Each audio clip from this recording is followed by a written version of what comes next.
खुलुमबाय दिनै 27 एप्रिल 2025 गिबियावनो गोजोन फुंबिलिनि गाहाम हामलायनायखौ बयनिसिमबो जासिहरनाय थाबाय। राशिफोरखौ फरायनायनि सिगां आंनिफ्राय आनान गसाइनिसिम आरज खालामनाय जायोदि दिनैनि साना बुहुमनि साफ्रोमबो सुबुंफोरनि थाखाय गाहामैनो गाहाम बारलांनो हायो। जेबो खैफोद आफोद जायालासे फैदो दानिया दिनैनि राशिफोरखौ खोनासंलांदिनि। गिबियावनो दङ मेष राशि। दिनैनि साना थागिबिफोरनि थाखाय मोजां सान आरो राङारि मुलाम्फा जागोन। जों साख्रि आरो सोलोंथाइनि थाखाय नाजाबाय थागोन आरो बायजोआव थांनायनि सिगां बिमा बिफानि बोसोन लागोन। थागिबिनि नखराव सरासनस्रा थासारि थागोन। सोद्रोमाफोरजों गोरोबलायनाय लाखिनाया साबसिन जागोन। मेष राशिनि खाफालगोनां अनजिमाया 7। वृष राशि।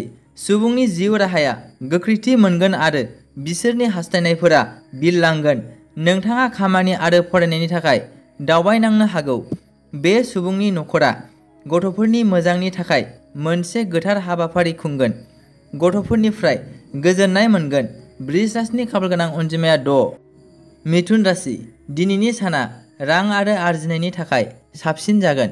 थागिबिफोरा गावसोरनि जिउ राहानि थाखाय मोनसे गोदान बिथांखिनि सिङाव खामानि मावगोन आरो जाफुंसारगोन।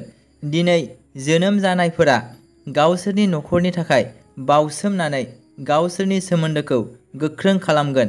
रांजों सोमोन्दो थानाय आयदाफोराव राङारि मुलाम्फा जागोन। मिथुन राशिनि खाफालगोनां अनजिमाया 3। कर्कट राशि। बे साना रां थिसननाय, स्टक मार्केट आरो फालांगिनि थाखाय जोबोद मोजां। नोंथाङा खामानियाव लोगोफोरनिफ्राय मदद मोनगोन आरो खामानिफोरा आबुं जागोन। दिनैनि सुबुंनि थाखाय गासैखौबो आलादा दोननाय जागोन आरो समखौ नखर आरो गथ'फोरजों रंजानायाव बारहोनाय जागोन। कर्कट राशिनि खाफालगोनां अनजिमाया 7। सिंह राशि। आथिखालाव बेंक बेलेन्सआ बांगोन। बेंकिं सेक्टरजों सोमोन्दो थानाय सुबुंफोरा मुलाम्फा जागोन।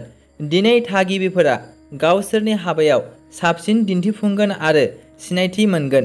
आलासिफोरनि सौफैनाया न'आव मोनसे गोजोन थासारि सोमजिहोगोन। बे राशिनि सुबुङा हाबा जानो हागौ। सिंह राशिनि खाफालगोनां अनजिमाया 4। कन्या राशि। जायगानि सुबुङा जिउ राहायारि हाबायाव निराशाजों मोगा-मोगि जानांगोन। थागिबिया मावख'आव माखासे जेंनाजों मोगा-मोगि जानांगोन, नाथाय बिसोरो गावसोरनि बिमा-बिफाखौ सनमानजों आरो बिदा-बिनानावफोरखौ अननायजों आखु दिन्थिगोन। कन्या राशिनि खाफालगोनां अनजिमाया 4। तुला राशि। बेयो फालांगि आरो रांखान्थियारि नोजोरजों मोनसे मुलाम्फा गोनां सान जागोन, जाय मिजिंथिनाय मुलाम्फा होगोन। साख्रियाव थानाय सुबुंनि सायाव खामानिनि नारसिनथाय थागोन। थागिबि नखरा जेंनाजों मोगा-मोगि जानो हागौ, सांग्रां थानो हागौ। तुला राशिनि खाफालगोनां अनजिमाया 6। वृश्चिक राशि। दिनै जायगानि सुबुङा धोन आरजिगोन आरो जायफोरा केटारिं खामानियाव लोब्बा दं बिथांमोनहा गोबां अफार मोनगोन। फरायनायाव बिसोरो गावसोरनि बिमा-बिफानिफ्राय लामा दिन्थिगोन आरो गावसोरनि साख्रियाव बाख्नायजाथाव जागोन। दिनै नखर एबा बिहाव-बिखुनजोजों नांज्लायनायनिफ्राय गोजानाव था, नङाब्ला सोमोन्दोआ गाज्रि जागोन। वृश्चिक राशिनि खाफालगोनां अनजिमाया 2। धनु राशि। बेयो थागिबिफोरनि थाखाय मोनसे सरासनस्रा सम। गोदान प्लेननि सोलायै गोजाम प्लेनाव खामानि माव। खामानियाव नारसिननाया बांगोन। सुबुङा सांग्रां जानांगौ आरो मेलेमजों खामानि मावनांगौ।